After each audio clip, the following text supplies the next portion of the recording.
নমস্কার, আপনারা দেখছেন মহিষাগ্নি টিভি বাংলা। বিশেষ বিশেষ খবর এই মুহূর্তে।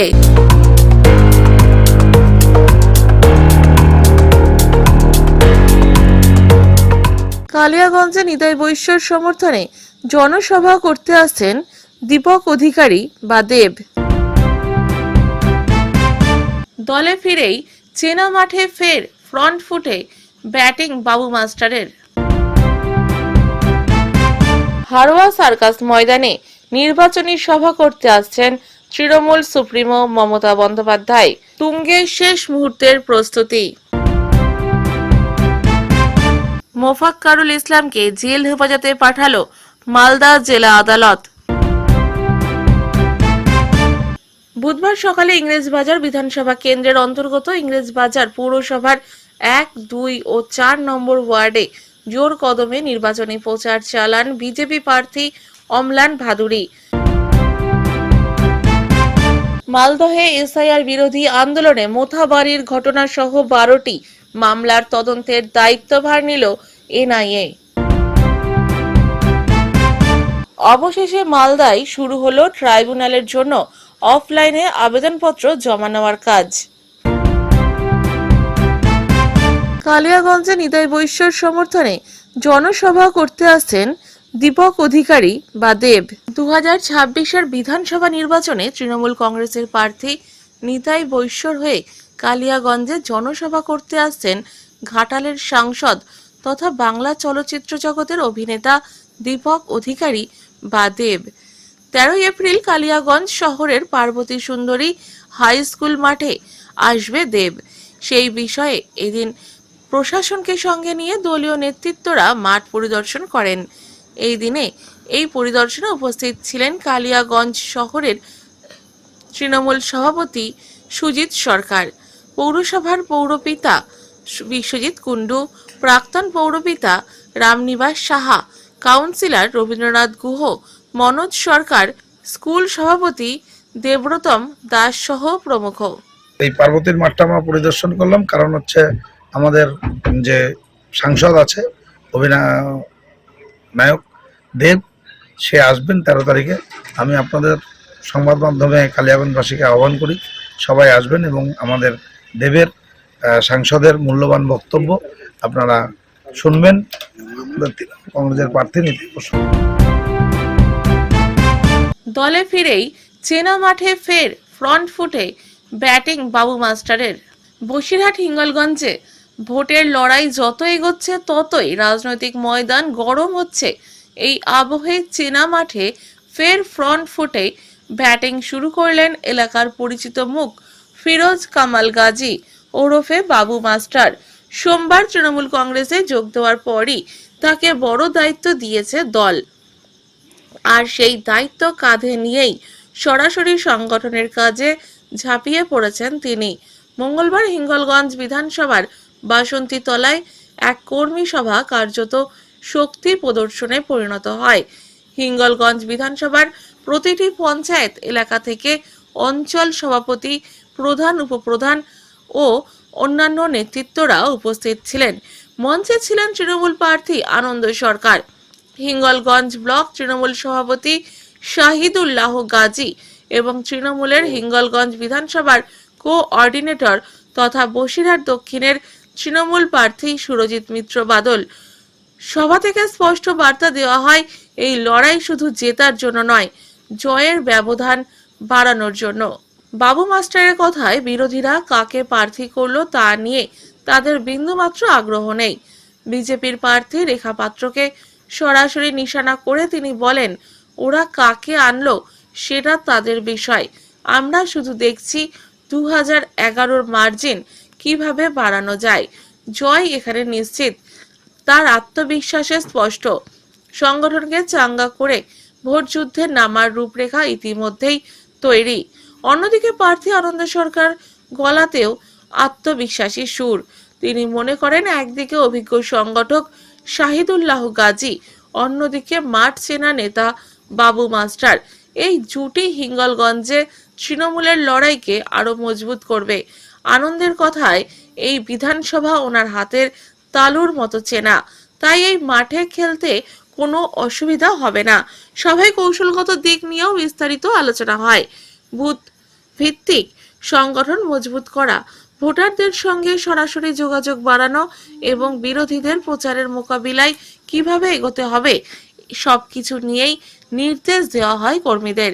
দলীয় সূত্রে জানা যাচ্ছে, আগামী কয়েক সপ্তাহ ঘন ঘন এমন কর্মী সভা ও প্রচার কর্মসূচি চলবে। সব মিলিয়ে বাবু মাস্টারের প্রত্যাবর্তন হিঙ্গলগঞ্জে তৃণমূলের সংগঠনে নতুন গতি এনেছে বলেই মনে করছেন রাজনৈতিক মহল। নোংরমো এ সারা জায়গা, শুধু কালীতলা না, সারা ভোলা বিধানসভা নয়, সারা ওয়েস্ট বেঙ্গলে ওরা এটা করবে। কারণ ওদের কুৎসার, ওদের মিথ্যা অপচার। ওরা চাইবে ওরা আমাদের পতাকা পড়াবে, অন্যদিকে অন্য কিছু অনেক কিছু করার চেষ্টা করে। তবু আমরা মাথা ঠান্ডা করে আমাদের কর্মীদের নিয়ে বুক চিতিয়ে আগামী দিনকে ওদের বিসর্জন দেওয়া, আগামী দিন বাংলা থেকে বিসর্জন দেওয়া, এটা হচ্ছে আমাদের কাজ। আমরা যারা করেছে প্রশাসনিকভাবে আমরা প্রশাসনের দায়িত্ব দিয়েছি, প্রশাসন তারা তাদেরকে তদন্ত করে সঠিক যারা করেছে তাদের প্রতি যেন বিচার হয়, এটা আমাদের পাক্কা। দেখুন, হিঙ্গলগঞ্জের মাটি তৃণমূলের শক্ত ঘাঁটি।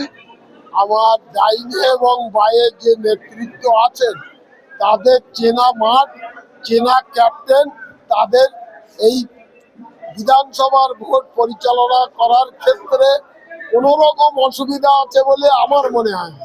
দেখুন, হিঙ্গলগঞ্জের মানুষ 100% আশাবাদী। আমি হচ্ছে হিঙ্গলগঞ্জের ভূমিপুত্র, আর রেখা পাত্র হচ্ছে বহিরাগত, এবং ওনার যে কার্যকলাপ বিগত দিনে বসিরহাট লোকসভাকে কেন্দ্র করে সারা ভারতবর্ষে মায়েদের যে অসম্মান উনি করেছেন, আমার মনে হয় হিঙ্গলগঞ্জের মায়েরা তার প্রত্যুত্তর আগামী 29শে এপ্রিল ব্যালটের মাধ্যমে জোড়াফুল চিহ্নের ছাপ দিয়ে দেবেন। দেখুন, মাস্টারমশাই ছিলেন তৃণমূল কংগ্রেসের দক্ষ সেনাপতি। নিজেদের মধ্যে বহুল বোঝাবুঝি, বিভেদ তৈরি হওয়ার জন্য উনি একটা জায়গাতে অবস্থান করছিলেন। আমাদের দলের নেত্রী এবং দলের সেনাপতি মাস্টারমশাইকে সুযোগ দিয়েছেন। আর আমি মনে করি, যেহেতু হিঙ্গলগঞ্জ বিধানসভাটা ওনার হাতের তালুর মতো চেনা, এই মাঠে খেলা ওনার পক্ষে 100 ভাগ সহজ, এবং সেটা প্রার্থীর পক্ষে জয় জয়কারের লক্ষ্যে আগামী দিনে আরো বেশি ভোটে হিঙ্গলগঞ্জ বিধানসভা জিতবে সকল তৃণমূল কংগ্রেস কর্মীদের প্রত্যাশা। এবং পরিবর্তন করে দলের সর্বভারতীয় সভানেত্রী এবং দলের আমাদের যুব আইকন অভিষেক বন্দ্যোপাধ্যায়, তারা খুব ভাবনা চিন্তা করে অত্যন্ত সজ্জন ব্যক্তি হিসেবে এবং অত্যন্ত ভালো ব্যবহারের মানুষ হিসেবে আনন্দ সরকারের গোটা বিধানসভাতে একটা পরিচিতি আছে, এবং সেই পরিচিতিটাকে মর্যাদা দিয়ে, সজ্জন ব্যক্তিটাকে মর্যাদা দিয়ে তারা হিঙ্গলগঞ্জের ক্যান্ডিডেট হিসেবে আনন্দ সরকারকে তারপর দিয়েছে তৃণমূলের টিকিট। এখন কর্মীরা যেটা চেয়েছে, কর্মীদের সেই প্রত্যাশাটাকে দল মর্যাদা দিয়েছে। এখন কর্মীদের কাজ হচ্ছে আনন্দ সরকার মহাশয়কে 2021-এ যে লিড হয়েছিল সেই লিডটা শুধু না, সেই লিডটাকে ছাড়িয়ে আরো জয়ের মার্জিনটা আরো বেশি বাড়াবার লক্ষ্যে আমরা লড়াই করছি। এই বার্তা কর্মীদেরকেও আমরা, বিরোধী দল যারা আছে তারা তো তাদের ভাবনা চিন্তায় প্রার্থী দেয়, আমরা কে প্রার্থী হয়েছে, কাকে প্রার্থী করেছে, ওটা আমাদের দেখার বিষয়। আমাদের দেখার বিষয় একটাই এবং লক্ষ্য একটাই, তৃণমূল কংগ্রেস প্রার্থী দিদি এবং অভিষেক বন্দ্যোপাধ্যায়ের মনোনীত প্রার্থী আনন্দ সরকার মহাশয়কে আমাদের জেতাতে হবে, ব্যাপক ভোটে জেতাতে হবে। আমাদের লক্ষ্য হচ্ছে একটা, বিরোধী দলে কে কোথায় দাঁড়িয়েছে এটা আমাদের কাছে একটা। হাড়োয়া সার্কাস ময়দানে নির্বাচনী সভা করতে আসছেন তৃণমূল সুপ্রিমো মমতা বন্দ্যোপাধ্যায়। তুঙ্গে শেষ মুহূর্তের প্রস্তুতি। আগামীকাল হাড়োয়া সার্কাস ময়দানে নির্বাচনী সভা করতে আসছেন তৃণমূল সুপ্রিমো মমতা বন্দ্যোপাধ্যায়। এই সভাকে কেন্দ্র করে ইতিমধ্যেই জোরদার প্রস্তুতি শুরু হয়েছে এলাকা জুড়ে। হাড়োয়া কেন্দ্রের তৃণমূল প্রার্থী আব্দুল মাতিন এবং মিনাখা বিধানসভার প্রার্থী উষা রানী মণ্ডলের সমর্থনে এই সভার আয়োজন করা হয়েছে। দলীয় কর্মী সমর্থকদের মধ্যে উৎসাহ চোখে পড়ার মতো। সভাকে সফল করতে চলেছে ব্যাপক তোড়জোড়। সভাস্থল হারোয়া সার্কাস ময়দানে মঞ্চ প্রস্তুতি, নিরাপত্তা ব্যবস্থা ও জনসমাগমের পরিকল্পনা খতিয়ে দেখতে এদিন সরজমিনে পরিদর্শন করেন হারোয়া মিনাখা বিধানসভার তৃণমূল কংগ্রেসের সুপারভাইজার আব্দুল খালেক মোল্লা ও মিনাখা বিধানসভা কমিটির চেয়ারম্যান ফরিদ জমাদাররা।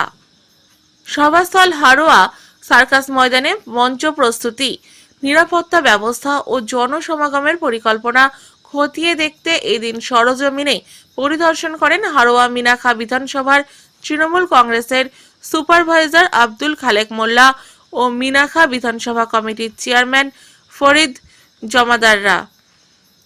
তারা প্রস্তুতির বিভিন্ন দিক তদারকি করে প্রয়োজনীয় নির্দেশ দেন। আগামীকালের এই সভা ঘিরে রাজনৈতিক মহলে যথেষ্ট আগ্রহ তৈরি হয়েছে। স্থানীয় স্তরে সংগঠনকে আরো মজবুত করতে এই সভা গুরুত্বপূর্ণ ভূমিকা নেবে বলেই মনে করছেন রাজনৈতিক মহলের এক অংশ। দেখুন, আমাদের একদম শেষ মুহূর্তের প্রস্তুতি চলছে।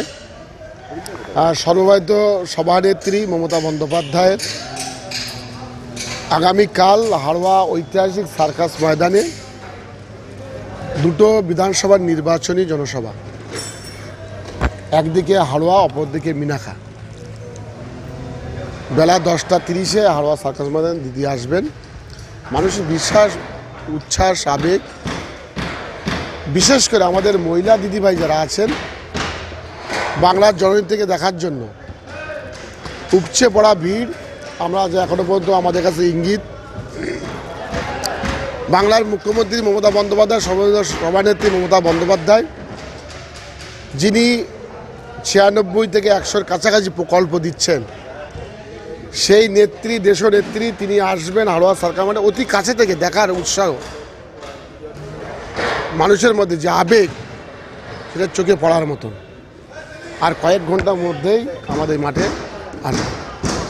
দেখুন, লক্ষ্মীর ভাণ্ডার, যুবসাথী, কন্যাশ্রী, রূপশ্রী, খাদ্য সাথী থেকে শুরু করে, স্বাস্থ্য সাথী থেকে শুরু করে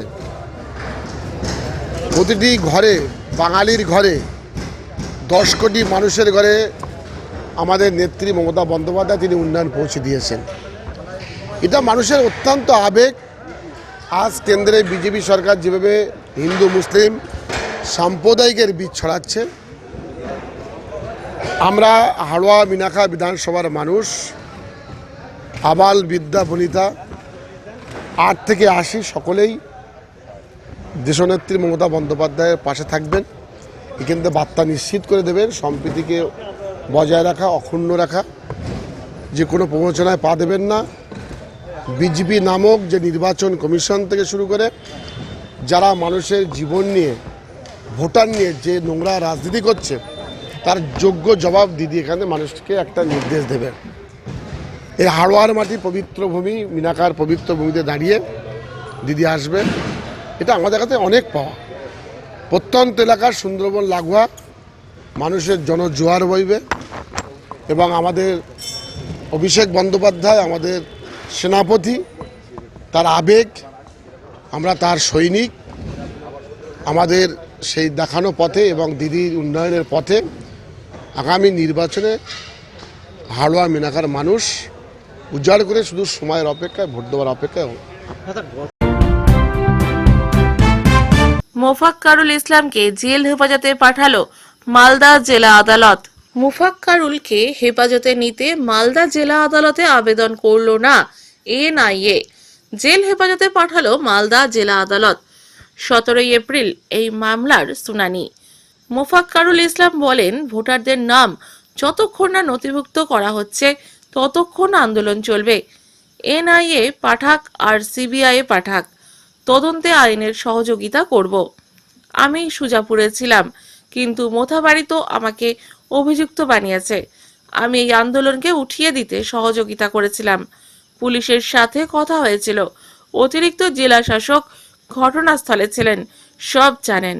आज कोर्ट में प्रोड्यूस किया था। 17 तारीख को सीडी के लिए रखा है।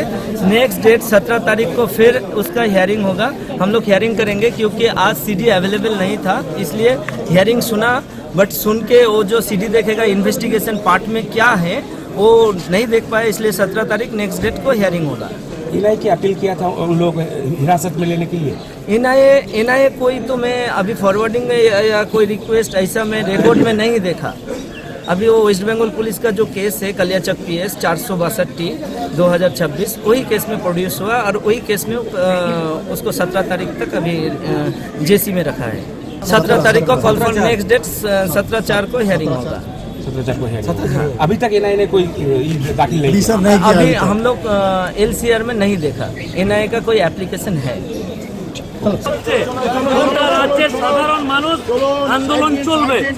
বলছি আদালতে এনআইএকে আপনাকে হেফাজতে পাঠানো কিভাবে দেখছেন? এনআইএ পাঠাক আর সিবিআই পাঠাক আর যাকে ইচ্ছা তাকে পাঠাক, আইনের সহযোগিতা করব তদন্তে। বলছি যে আদালত কি বললো আজকে আপনাকে? আদালত আইনজীবীরা কথা বলবে আপনাদের সাথে। বলছি আপনি তো সুজাপুরে ছিলেন। আমি সুজাপুরে পুলিশের কথা হয়েছিল এবং আমি এই আন্দোলনকে উঠিয়ে দিতে সহযোগিতা করেছি। কে ফাঁসালো আপনাকে? এ ফাঁসিয়েছে না কি হয়েছে সেটা জানি না। বলছি আন্দোলন চলবে। আন্দোলন চলবে, গোটা পশ্চিমবঙ্গের সাধারণ মানুষের আন্দোলন, জাতি ধর্ম নির্বিশেষে হিন্দু মুসলমান যাদের ভোটার নাম কেটে গেছে তাদের আন্দোলন এটা।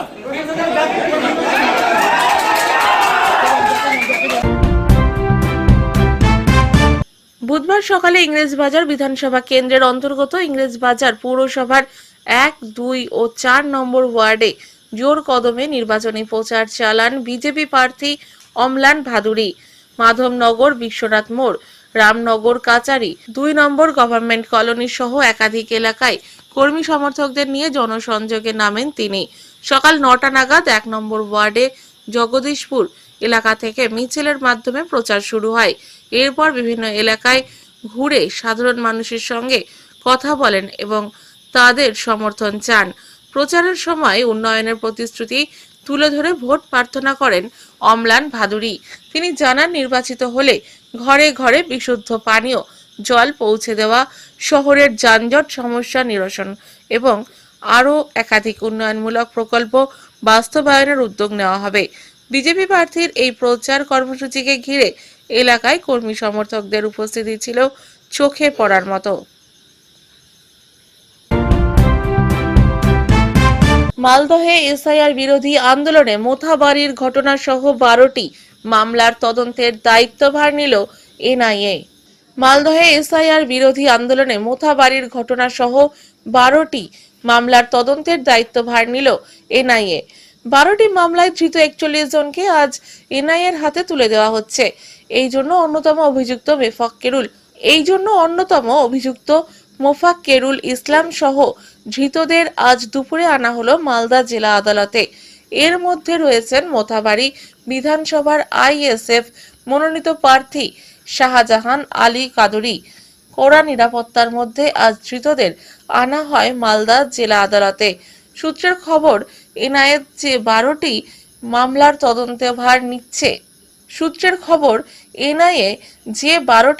তদন্তভার নিচ্ছে তার মধ্যে 8টি মোথাবাড়ি থানার অভিযোগ হওয়া মামলা। বাকি 4টি মামলা রুজু হয়েছে কালিয়াচক থানায়। যদিও এই দিন আদালতে তোলার সময় সংবাদ মাধ্যমের প্রশ্নে কোনো মন্তব্য করতে চাননি মোফাক্কেরুল, তবে এই দিন তার হয়ে আদালতে সওয়াল করবেন বলে জানিয়েছেন তার আইনজীবীরা। আজকে এনআইএ প্রডিউস করেছে। এনআইএ আমরা এখন অনেক অ্যাডভোকেট আছি, মোস্ট প্রবাবলি 150 to 200 লয়ার আমরা দাঁড় হব। আমি অ্যাডভোকেট সন্টু মিয়া, আমার সঙ্গে এই যে দেখতে পাচ্ছেন আরও লয়াররা আছে, ওনারা দাঁড়াবে। এনআইএকে সম্ভব মেড ওভার করেছে। আমরা এখনও কাগজপত্রগুলো দেখছি, সিগনেচার নিচ্ছি, তারপরে মুভ করার পরেই আপনাদেরকে কিছু তথ্য আমরা দিতে পারবো। এই মুহূর্তে আমি সেটা কাগজপত্র দেখার পরই বলতে পারছি। আমরা এখনও সঠিকটা জানি না, সঠিকটা কাগজপত্র এখন দেখব। এই মুহূর্তে প্রডিউস করেছে মোফাক্কেরুলের সঙ্গে ওনার যে একরামুল বাগানি এবং আরও কয়েকজন যারা ছিল তাদেরকেও আমরা মেইনলি মোফাক্কেরুল ইসলামের পক্ষে এবং ওর সঙ্গে যে একরামুল বাগানি রিপোর্টার, জানা যাবে। আমরা হিয়ারিং করার পর তারপরে আপনাদেরকে কিছু তথ্য দিতে পারবো। এই মুহূর্তে সঠিকটা দিতে পারছি না। এই মুহূর্তে কিচ্ছু বলতে পারবো না, কি হবে ইনভেস্টিগেশন ম্যাটার। এই ইনভেস্টিগেশনের ম্যাটারে এই মুহূর্তে বলতে পারছি না। আমি আগেই বললাম যে আমরা মুভ করব, সমস্ত কাগজপত্র দেখব, তারপরেই কিছু বলবো। আমরা 150 থেকে 200 লয়ের মতো আমাদের মকটেল নির্দোষ আছে। যেভাবে মিডিয়া করে দেখিয়েছে খারাপভাবে, সেইভাবে কিছু ঘটনা ঘটেনি। আপনারা দেখে হবেন সোশ্যাল মিডিয়াতে যে উনি কোথায় ছিল, কোথায়কার কেসের সঙ্গে সব গুলিয়ে দেওয়া হচ্ছে। এটা সঠিক না আর কি। আমরা সেটা কোর্টকে বলবো, আমরা জাজকে বোঝানোর চেষ্টা করব। হ্যাঁ, এটা আন্ডার জুডিশিয়াল প্রসেস, এখন আমরা জাজকেই বুঝাবো। আপনার নাম? আমার নাম অ্যাডভোকেট এমডি সন্টু মিয়া। আমি মোফাকারুল ইসলাম এবং একরামুল বাগানির হয়ে আজকে দাঁড়াচ্ছি আমরা। কোন কোর্ট? অবশেষে মালদায় শুরু হলো ট্রাইব্যুনালের জন্য অফলাইনে আবেদনপত্র জমা নেওয়ার কাজ। একাধিক জেলায় ট্রাইব্যুনালের জন্য অফলাইনে আবেদনপত্র জমা নেওয়ার কাজ ইতিমধ্যেই শুরু হয়ে গিয়েছে, কিন্তু ব্যতিক্রমী ছিল মালদহ। অবশেষে আজ থেকে অফলাইনে আবেদন নেওয়ার কাজ শুরু হলেও প্রচারের অভাবে খা খা করছে ট্রাইব্যুনাল। মালদা জেলা প্রশাসনিক ভবনের পুল গ্যারেজে খোলা হয়েছে ট্রাইব্যুনাল। জেলার 12টি বিধানসভার জন্য আলাদা আলাদা 12টি টেবিল করা হয়েছে। জানা গেছে মালদা জেলায় বিচারাধীন ছিল 8,88,657 জন। এর মধ্যে ভোটার তালিকায় নাম উঠেছে 5,88,657 জনের। ডিলিটেড হয়েছে 2,39,375 জন। মূলত ডিলিটেড হওয়া ভোটাররাই আবেদন করবেন ট্রাইব্যুনালে, কিন্তু ভোটারদের অভিযোগ তাদের রীতিমতো হয়রানি করা হচ্ছে। ঘন্টার পর ঘন্টা দাঁড়িয়ে থাকলেও কিছু বলা হচ্ছে না। এখান থেকে বলছে একবার কাজ হবে, আবার বলছে কাজ হবে না। তারা বহু বছর ধরে ভোট দিয়ে আসছেন, তারপরেও তাদের ডিলিট করা হয়েছে। আমাদের পাকুয়া থেকে এসেছি। আমাদের এই যে ভোট উঠছে না, ভোট উঠে ডিলেট হয়ে গেছে সব। দুটো ছেলে একটা বৌমার ডিলেট হয়ে গেছে। আমরা পূর্ব বাসিন্দা, কোন যুগ থেকে আমরা আছি, আর আমাদের ভোট হচ্ছে না। আমরা ভোট দিব, ছেলেরা আবার ভোট দিতে পারবে না। এ আবার কোন ধরনের ব্যাপার? হ্যাঁ, আমার ছেলের বউ, আমাদের বাড়িতে 3 জনের নাম নেই। 3 জনের নাম। আপনারা কি মানে হয়রানির শিকার হচ্ছেন? হয়রানির শিকার হচ্ছে। আমি ট্রাইব্যুনালে এসেছি ভোট অ্যাপ্লাই করতে। ডিলিট হয়ে গেছে, নাম ডিলিট হয়েছে। আমি মোটামুটি 8টা থেকে এসেছি, নাম ডিলিট। ঠিক আছে, আমি অলরেডি এখানে মোটামুটি 2014 থেকে ভোট দিয়ে আসছি। 2002 না, 2002 আমার এখানে নাম নাই, শুনলেন। আমি ভাগলপুর থেকে ট্রান্সফার করিয়ে এসেছি এখানে। ওখানে 2বার দিয়ে আমার ছেলেমেয়েরা সেখানে পড়ে। তার অসুবিধা ছিল, ট্রান্সফার করে আমি এখানে এসেছি। অলরেডি আমি 5বার ভোট দিয়েছি, 2বার লোকসভা, 2বার বিধানসভা, 2বার পঞ্চায়েত। আমি তো দেখি কাজকর্ম চলছে, এটাই বাস। কেউ নেই। ফাঁকা তো এখন কখন শুরু হবে আমি তো নিজেই জানি না। ভোট ডিলিট হয়ে গেছে।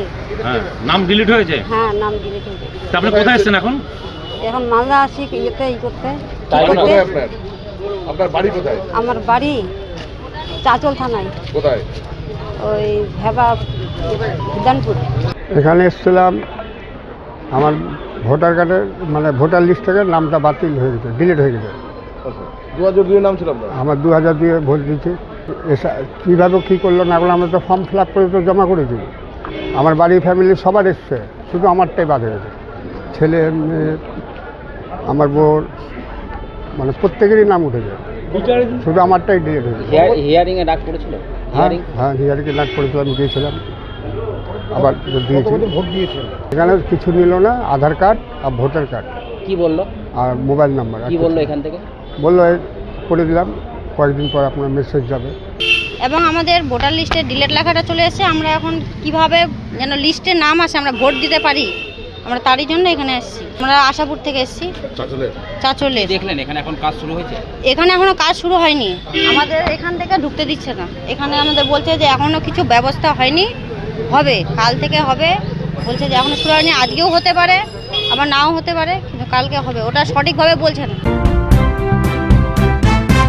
সারা সপ্তাহের খবরের জন্য সংগ্রহ করুন বাংলা সাপ্তাহিক মহিষাগ্নি পত্রিকা। ই পেপার বা ওয়েবসাইটের জন্য লগ ইন করুন www.mohisagnipotrika.com। এছাড়াও ইউটিউব এবং ফেসবুক থেকে চ্যানেলটি দেখলে অবশ্যই সাবস্ক্রাইব করে সঙ্গে থাকুন।